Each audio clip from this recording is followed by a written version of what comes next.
everyone. This is your host, Manoj Tandon. Welcome to another episode of Dark Rhino Security, Security Confidential. Today we have a celebrity guest on the show.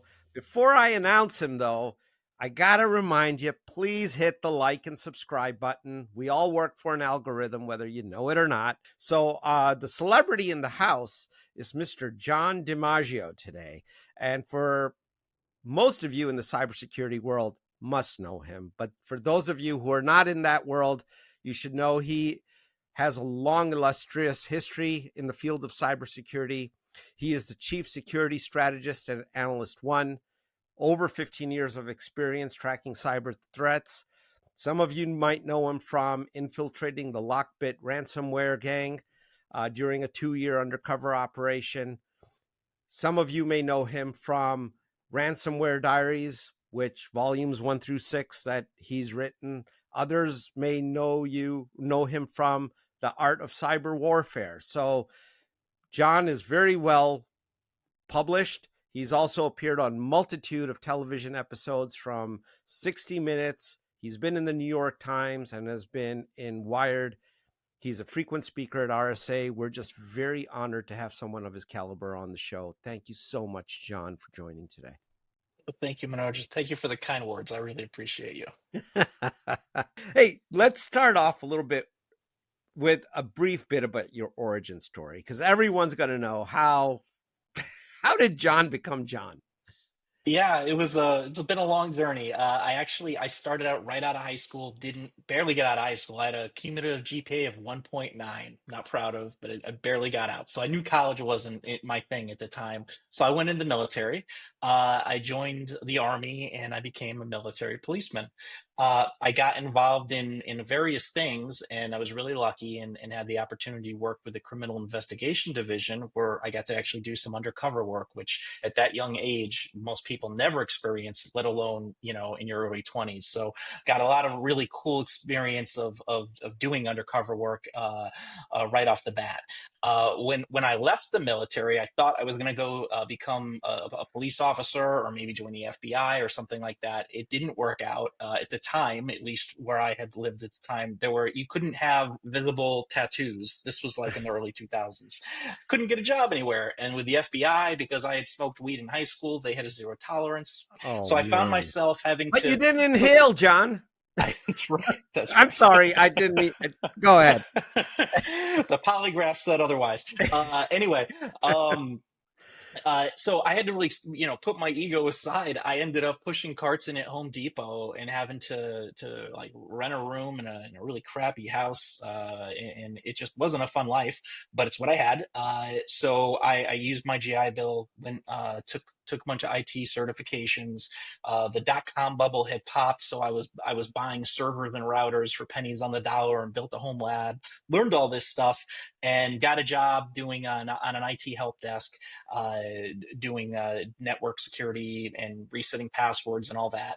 And they gave me a clearance. And that opened the door for me to sort of progress in my career. But I was on the engineering side for a number of years. And as a hobby, I started writing an OSINT blog, just made my own website and started writing an OSINT blog. And that got me both good and bad attention from criminals, bad. From the FBI, they weren't happy. I interfered in one of their investigations unintentionally. But it also led to me getting recruited to work for the government, and I went off to work as an intelligence analyst for one of the intel agencies. I ended up specializing in espionage. I was a signals intelligence analyst as well. And in 2014, I just found it was a time you had Sony got hit by North Korea. A lot of the big banks were getting hit by Iran. And I had this expertise. So I decided to test the waters and jump into the private sector. I went to Symantec. I was on what's called the attack investigation team. And I worked with some of the smartest and brightest people who I credit a lot of my knowledge to for where I am today. But we also focused on espionage, did that for 7 years. And in 2020, I came to Analyst One. Interestingly enough, when I came to Analyst One, I had no data. So at Symantec, had an ungodly amount of data. The government, I had secret squirrel tools. Symantec, I just had me and a laptop. So I kind of had to reinvent myself. And ransomware was a huge problem. Yep. And I've realized these guys were out on the internet. They were accessible on the dark web. All victims had to talk with their attacker, so I figured I could talk to these guys too, and that's sort of what led to where I am today. Now, very interesting. So, a few things here. One, you mentioned you had a 1.9 GPA. Now, I got to bring that up because with all the news about best and the brightest have come from elite universities and elite programs, in the world of cybersecurity, I haven't really always found that to be a consistent case. The talents are broad. So, what would you say about someone listening right now that says, well, man, I didn't go to MIT. I'm not getting into Stanford. And I do want to go work in the signals world, you know? Yeah, what I would say is certainly there are some brilliant people that come from a strong academic background. However, some of the greatest researchers I know come from being poor, hungry, and creative. I'll tell you, not having food on the table will drive you to want to be the best that you can be and excel in your field. And that's what pushed me is having a hard life and just wanting it. That can't be taught. You're right. It can't be taught, and it's not a fun lesson to learn. Obviously, going through, the academic route and having, a supportive family and having a university that teaches you all these things is a much, I don't want to say easier, different, but a much nicer lifestyle to live. And I did eventually go to school, but it was Strayer online, and I did that in my 30s, and I did that because I had to get a degree. And I'm not crapping at all on universities. I have learning disabilities. I'm really bad at academic education. So for me, that wasn't an option. But being self-taught, that's how I learn, and that's what I did. But it's that drive, spending your nights and weekends doing it. My friends were watching football and drinking beer, and I was studying books and teaching myself how to do things. I think that's inspirational because we have, even in our own business, found that some of the brightest people can come from places that you would least expect, high schools, right? Agree. Right? Because it comes down to what you were saying. I mean, fundamentally, if you have the will and the desire and the interest, the competence will come. I was working with another researcher, and he was doing real world stuff with ransomware gangs and writing blogs and doing crazy stuff. I found out he was 17 years old, and that meant when he first started, he was 14. I can't get my kids off the couch to put the video game controller down, and this kid's taking on real world criminals. So there are definitely a lot of smart young people out there, and we need that. We need creative, motivated people, Yeah. regardless of age. But I found that very motivating to see a young person who was so skilled, motivated, and hungry to get out there and do this You know, stuff. I I want to make sure that, for our audience, they understand. Don't put a roadblock up that isn't really there. Uh, you Right. know, the question is, do you have the will to really? If you really want it, you're going to be able to do it. I guess that could apply for anything, pretty much, too, though, but not It just it that. does. I do want to say there are some downfalls. Like I have peers that are much smarter than I am when it comes to engineering and math and programming and things like that. And that's I'm a product of my environment to where I am. So there are definitely a lot of upsides for having that more well-rounded education. But you take what you have and you make the most out of it, and you don't stop to get where you want to go. And I'm a big believer in that. If you don't let your career drive you, you drive your career. You don't take a job just because it's offered if that's not the job that you want or where you want to be. If someone is better than you don't get jealous. You work harder to make yourself better. And I'm a big believer in that. Well, there you go. That's worth the price of admission of this. But please, everyone, continue to listen to the end. So, another question for you in that then is, if we took, and we're going to, everyone says don't generalize, but we're about to generalize. So, if we take the entire world of cybersecurity and broke it up into skill sets being technical know-how, human intelligence. So understanding a human being and the psychology of a human being is what I'll put into that umbrella. Understanding the world of business and how people make money in what they do. Um, if we were just to put those three things there, what proportionality would you give that you need to have to be successful in the world of cybersecurity for each one of those three? Oh, wow, that's a tough question. I'm going to say you need to have at least 50% needs to be education, because at the end of the day, whether you're self-taught or you go to university, you have to understand how things work if you're going to understand how things can get broken into to protect them and prevent that from happening. You need to be able to understand what hackers do and why it works. So you have to be educated on the technical mechanics of technology, especially in the security industry. Having said that, the other side, I would say it's 30% business, because you need to know how to market yourself. You need to understand how to develop teams and how to make money out of it. I'll use myself as an example. That's an area I'm not as good at, and I've had a ton of attention over the past couple of years. And if I was really good at it, I'd be running my own company, making millions of dollars. But I have a love for what I do, and sometimes that and making business decisions don't always go together. But the last phase, I would say 20% would be the human aspect, because at the end of the day, you're working with people. The criminals are people.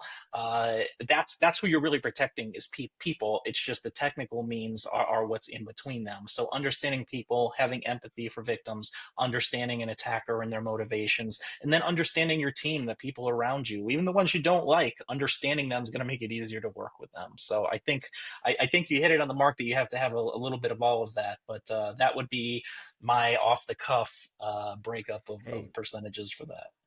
I think that's very, very good insight.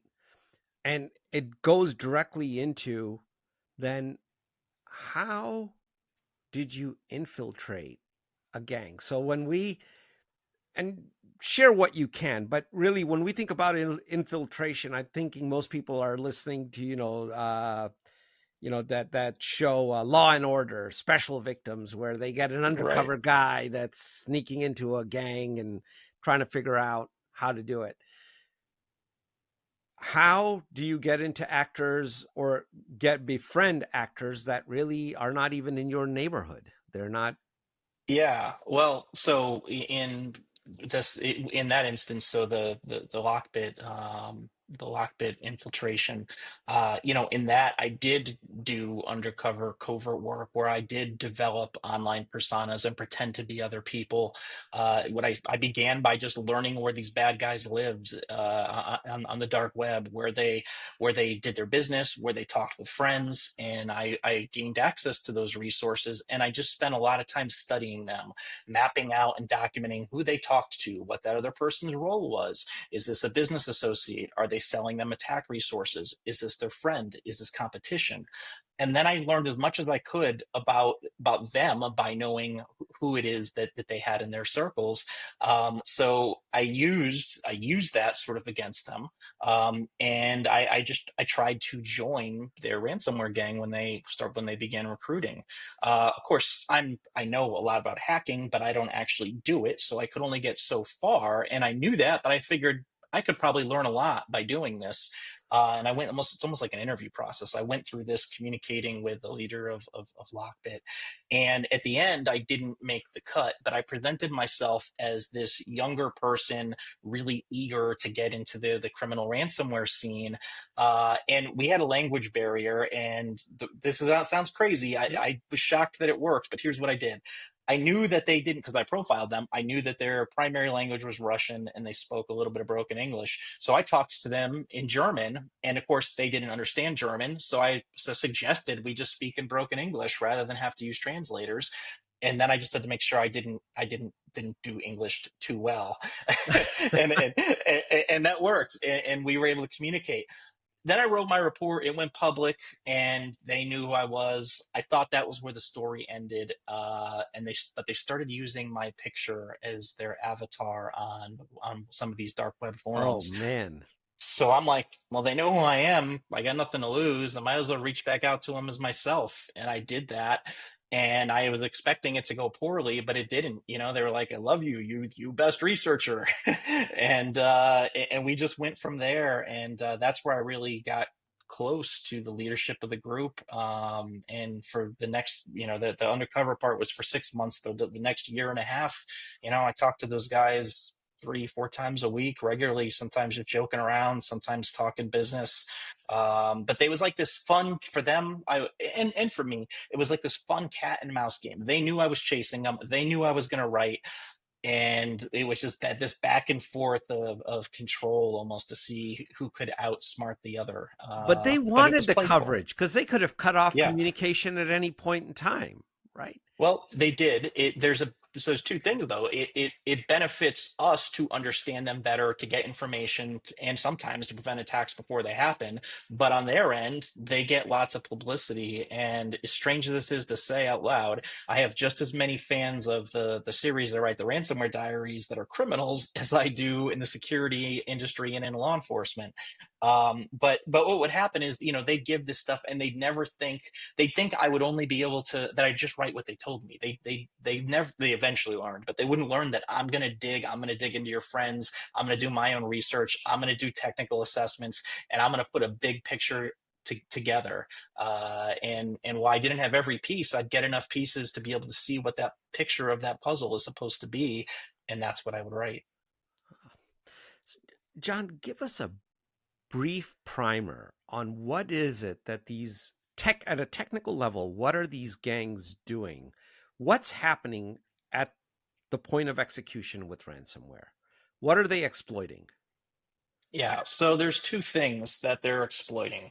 One obviously is the technical side, meaning they're looking for vulnerabilities. They know that large companies have a lot of infrastructure that touches the internet, and they know that it's unlikely that you're going to be able to secure all of it. You're going to have one system that's not patched that is a vulnerability that's going to allow them access. But what they also know is that even if you do, that your biggest weakness is usually the humans who work for you. It's much easier to exploit a human often than it is a technical means of exploitation.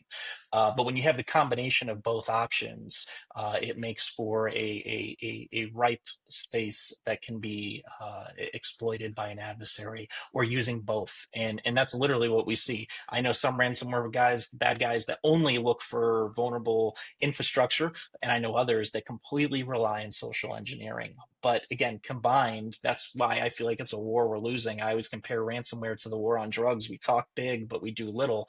It's a big problem, but we have a lot of areas that can be manipulated and exploited by adversaries, and they have protections in place on their own, so they try to take advantage of that.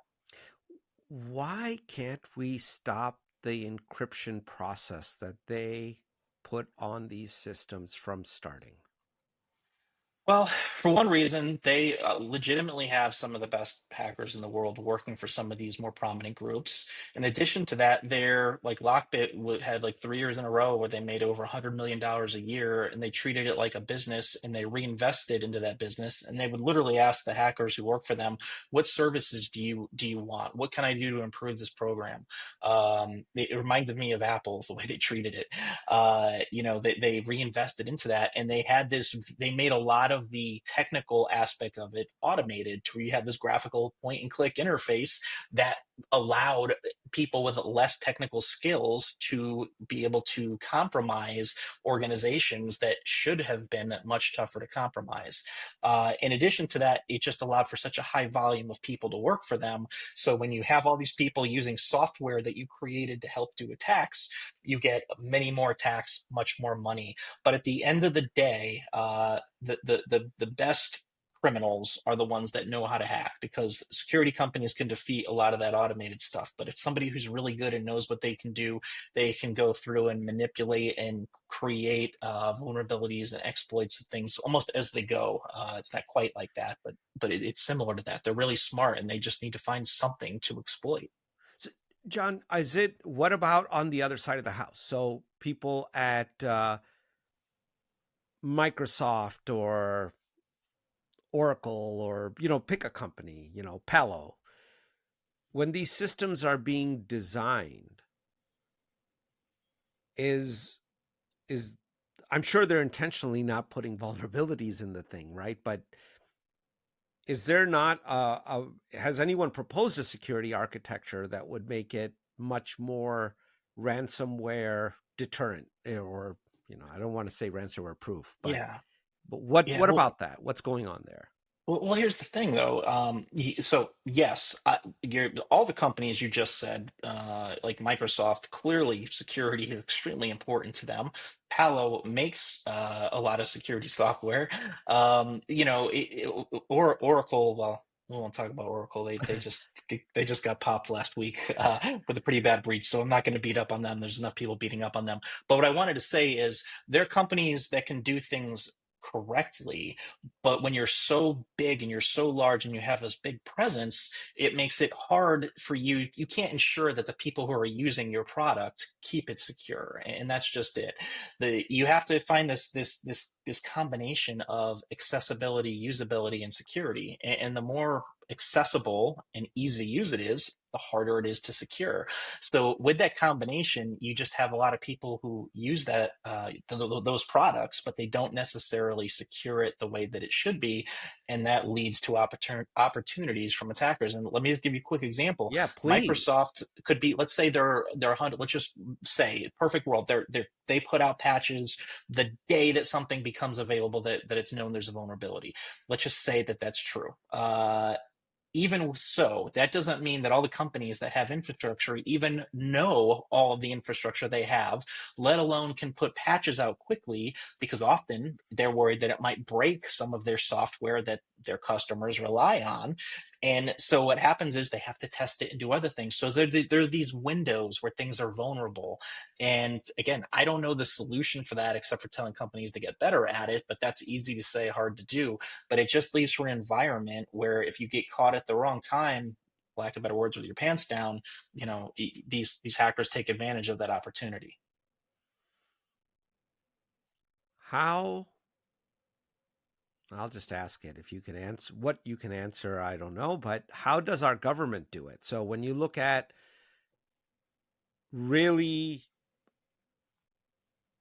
military communications networks, right? I got to believe, I don't know what they are. I've never researched it. They're not Signal. They're not sick. I couldn't resist. I'm I sorry. mean, I'm you not going should. to do I politics was either, but I trying so. couldn't I've been trying resist. so hard not to go into politics on this because it's so easy to do. But Right, right. My bad, right, my but bad. it's okay if we go there. We go there. It was Um, funny though. it is. My comment, not the situation. How are those environments secured? Because you certainly don't want someone launching your weapons or compromising Yeah. any of those systems, right? So those are systems that, as someone who used to work for some of those organizations, those are systems where accessibility and usability is not the primary factor. Security is. There's a reason when I worked for the government, I had to go into a facility every day and I had to go through, all these checks and bounds before I could even access the system. They put security to the forefront, and I'm not talking about like state and local government. I'm talking about your intelligence agencies, some of your more secure military programs, things like that. But even with that, you still have then defense contractors and folks who work for them that are not as secure, and that's what gets leveraged to compromise to gain access. But the point being, they're still much more secure than most of the private sector. But that's literally why they put accessibility and usability to the side, and they make security the most important thing. For example, a lot of secure networks use a thing called air gap, where a system is completely separate from other networks, or there's multiple layers of encryptions and safeguards before it can touch the internet. Things like that, that a company who's providing a service to the public, like healthcare, for example, you just can't, it's not feasible that they can do that. Well, I shouldn't say it's not feasible. It's not feasible to their business model for them to do that, because it would make it harder for everybody to use their resources. They'd make less money, and that's at the end of the day what's important to most private sector companies is money over security. That's just the world that we live in. So you're saying in convenience versus security, convenience is always going to win in the commercial world. It so far to this date, that's how it's gone. Yes, for the most part. Then it will be very difficult to make a real dent in this problem. Then it is the war on It is. drugs. I It literally, I wasn't kidding. That's how I really feel about it. And I'm in this deep, my life revolves around it. And it's frustrating because that's what I feel is that all these examples happen, but folks just don't learn or they don't care. One of the two. well, let's say what has been a there hasn't been really super devastating consequences. I think there have been for small businesses. They just go out of Yes. business. They just go Yeah. out of business.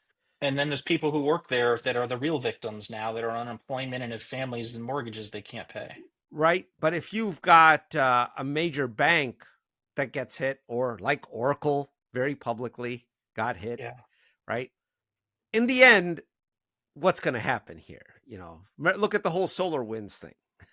Yeah. Well, yeah. It- I mean, so go ahead. yeah, I'm just saying that what's the incentive? Like, in the end, nothing really happens. So it's inconvenient and makes the news.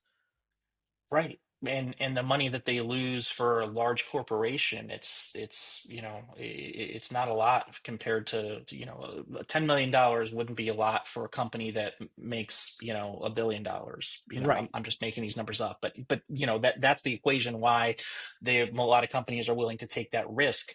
I think that there needs to be there's one specific incident that really irks me, and that is the Change Healthcare incident.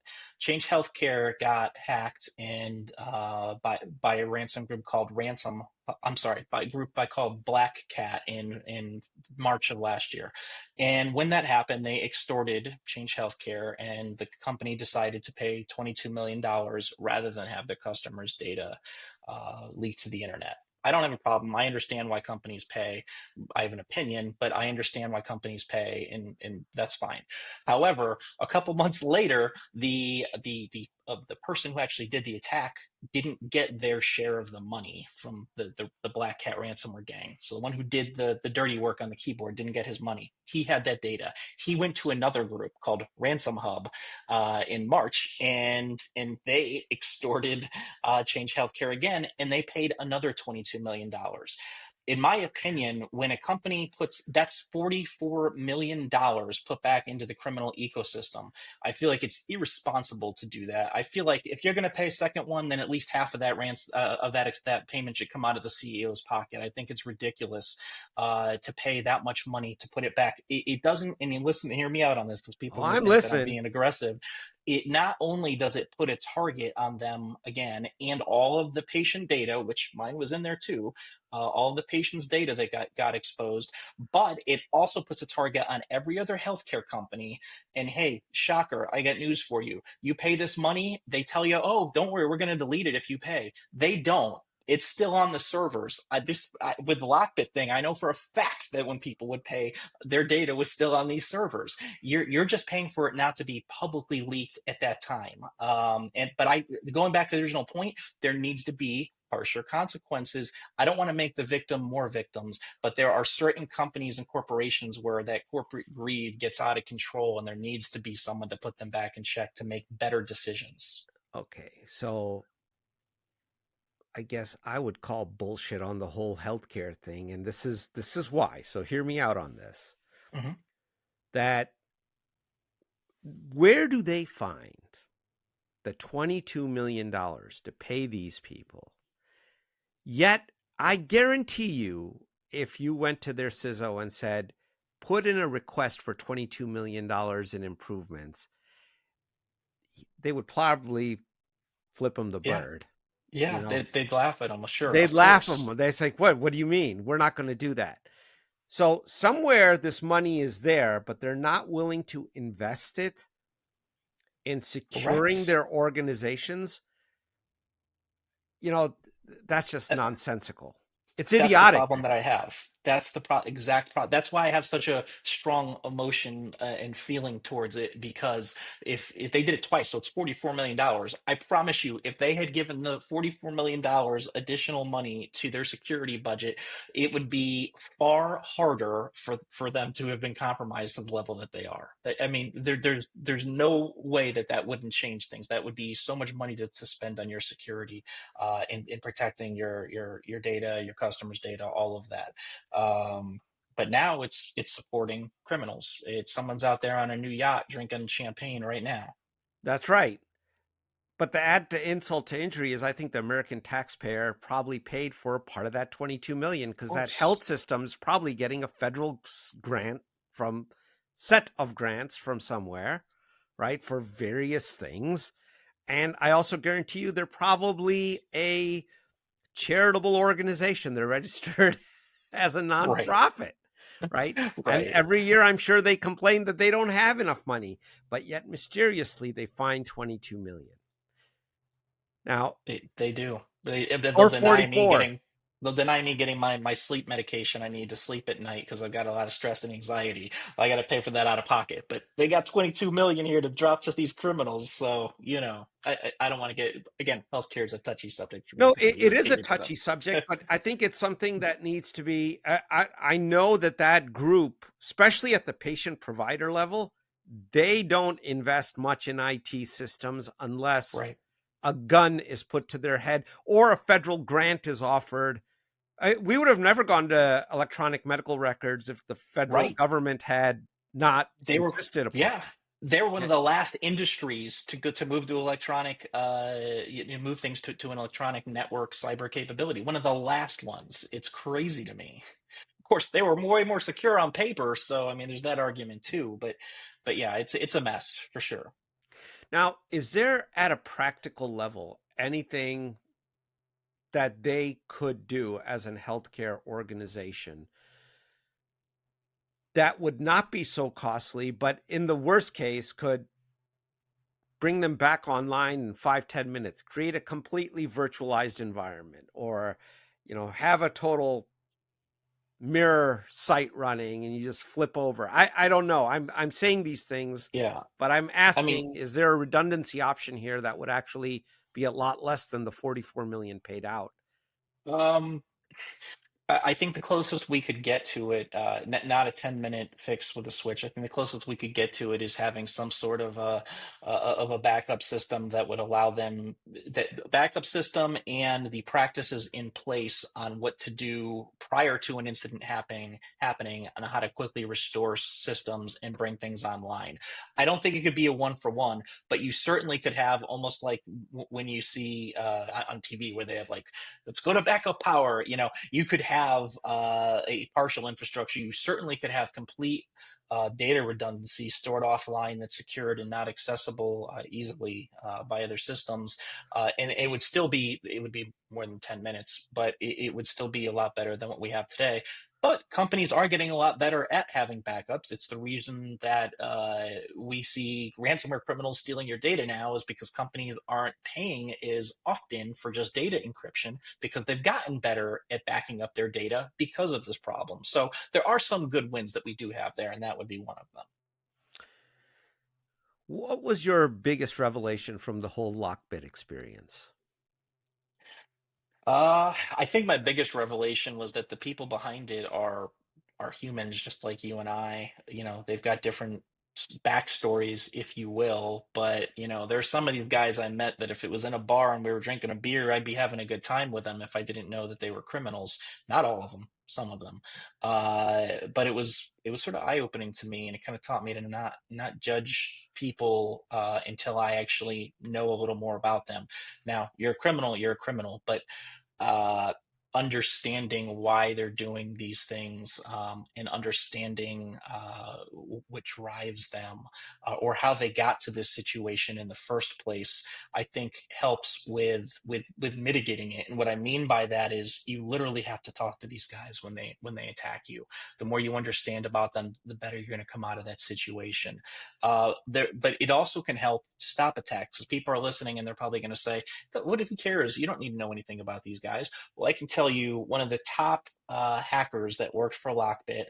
I became friends with, and he found that some another team that worked for the group was about to compromise two hospitals, and he reached out to me and another researcher, and he let us know before it happened. He gave us the technical details, the IPs, the infrastructure, and it allowed us to get law enforcement involved and get that hospital to fix that, and it mitigated the attack before it happened. That is not something that happens with technical means. That happens by understanding the humans behind it and by attempting to make those relationships and convince them. I did as myself, not as some covert thing. That would work too, of getting that information, doing it covertly. But my point is that there's some big wins here by including human intelligence with cyber threat intelligence.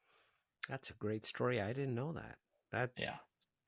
that is really cool. So, do you think that that top hacker, quote unquote, showed that he had or she had a heart? Would they actually consider coming to the good side if they were paid well and give So up? that hacker's name's Bastard Lord. His real name's Ivan. He's now indicted. But long before the indictment, though, I tried to. So Bastard Lord had a backstory, and I wrote about it in the Ransomware Diaries Volume 2. It was a story where I could understand what brought him to feel like he needed to make a decision to commit crimes. However, him committing crimes and continuing to do it was greed. That person, I tried very, very hard to convince him it's not worth looking over your shoulder for the rest of your life. I offered, because I've got a lot of, I consider myself almost like a liaison between criminals, law enforcement, and intelligence organizations, because I have contacts in all of them. And I tried really hard to get him to play ball before an indictment, and he just didn't think that anybody would figure out who he was. And he was wrong. Now he's indicted. Granted, he's in Russia and he's not been arrested, but if the political climate changes, he'll be one of the top people that they're after.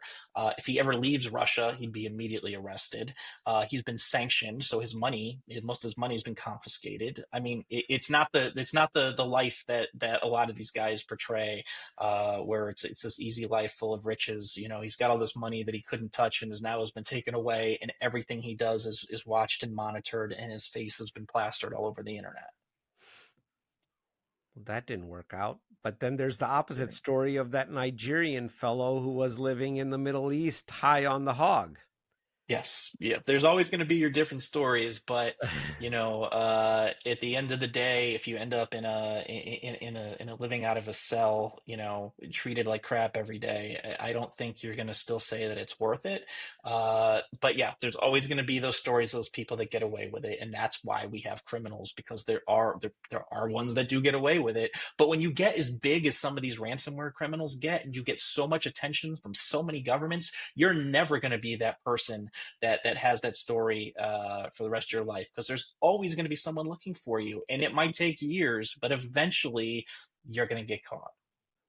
Hmm. And you may not be in a prison, but if you can't touch the money, and you can't travel, you can't go anywhere, your family knows what you did, everybody knows what you like. It's just not. It doesn't, to me, that does not sound like a great life. And you have these skills where you could do, to address what you said before. You could do legitimate business in the cybersecurity field, but these guys don't have those opportunities in Russia. They can't go get a job making 100 grand a year doing cybersecurity. So I just, to be fair, I got to put that out there. They don't have that option. Ah, well, I mean, it sounds like an opportunity if we were but going to do something. But in the current political climate, I don't see that happening anytime Right. soon. How much of this is state sponsored, John?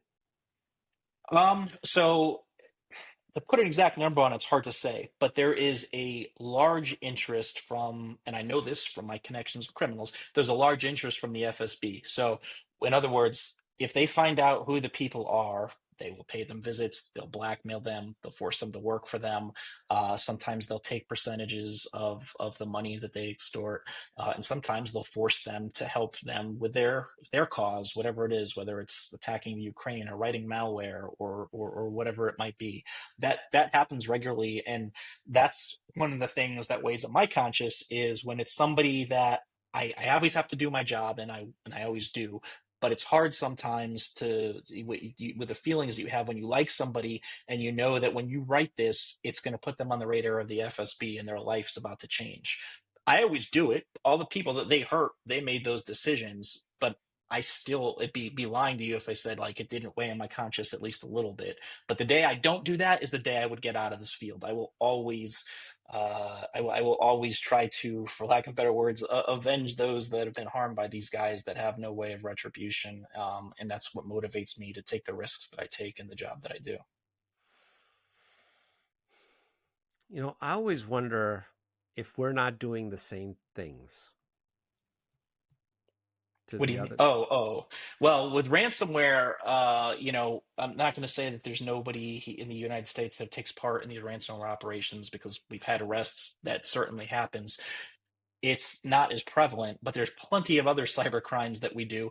And then the government side, well, yeah, I don't think I even need to comment on that. Of course, we do lots of hacking operations. It's one of our weapons, if you will. The art of cyber warfare. What can you tell us about that? That's such a great title. That is Thank you. absolutely. It reminds me. I don't. Have you ever read David Sanger's book, The Perfect Weapon? I have, yes. It reminds. That's a great title too. That It was a is. good book. It was a very good book. But the art of cyber warfare. Tell us a little bit about that. Yeah, so when I wrote that book, I would say 90% of my career had been in chasing nation states involved with cyber espionage, and there is a little bit of ransomware in there, ransomware in there. There's one chapter, but the majority of that book, the first half of it is nothing but stories, and let me tell you why. I've had a career where people would say, what does it matter who's behind the attack? Why do I care? Why do I need to know the attribution of the bad guys behind it? So the first half of the book is incidents where governments and major industries and companies didn't take it seriously when an advanced attacker was involved, and they paid dearly, because I wanted to drive home that point. This is why you need to care. But it also I'm a storyteller. I love to write and I love to tell stories. So it allowed me to write a book that had to be technical and teach people something, but where half of it is just really cool stories that anybody can pick up and read and enjoy. But then the second half, I teach you how to actually go and do not the human part, but the technical analysis of attributing advanced threats, doing the research, finding this stuff. And I'm not, some PhD or that MIT guy. A lot of this is self-taught, so I'm using a lot of freely available resources to do it. And so I wanted other people to see that, to sort of allow people that, even if it's just a hobby like it was once for me, to be able to do the same thing.